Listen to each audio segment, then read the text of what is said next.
这是广东潮汕最常见的米制品之一，属于当地特产果的一种。小碗状的果皮填入传统杂咸菜脯，外形乖巧，咸香滑润。潮州人把它叫做咸水果。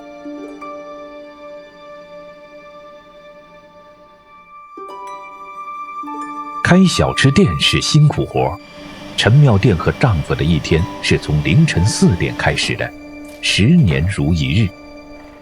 咸水果是米果，主要原料就是大米，冲洗干净后泡上1小时，沥干水分，开始磨浆。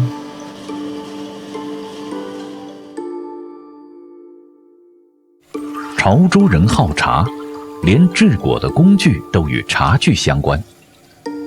磨好的米浆灌入茶壶，方便倒取。模具则是口宽身窄的陶钵，和功夫茶杯有点类似。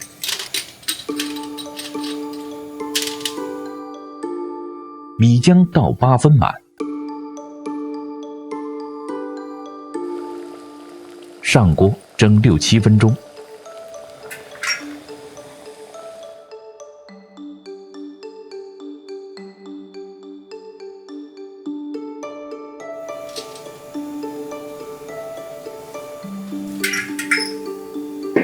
陶制品吸热性强，米浆在蒸的时候先凝于杯壁，这样蒸好的果皮中间会形成自然的凹陷，这也是咸水果最为明显的特征。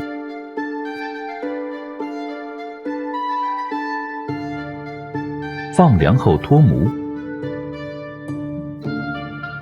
码放整齐，吃的时候要在苋窝中填料。这种腌过的萝卜干，当地也叫菜脯。菜脯提前浸泡去咸度，搅成小粒。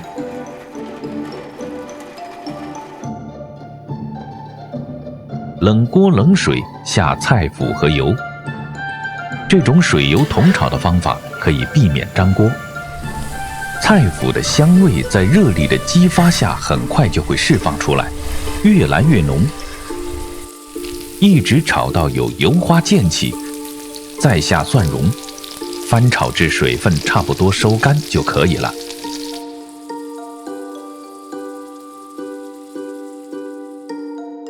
炒好的菜脯装在大茶缸里，出摊的时候用小酒精炉温着。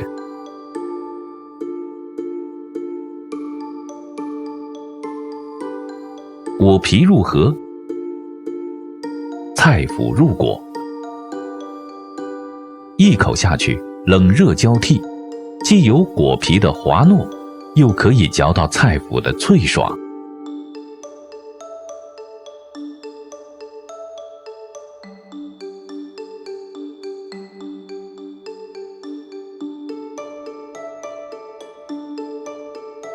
一口气吃上3、4个才叫过瘾。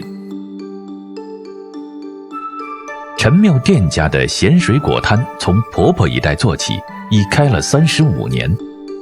小摊隐藏在繁华街巷的小岔路，没有熟客带路，很难找到。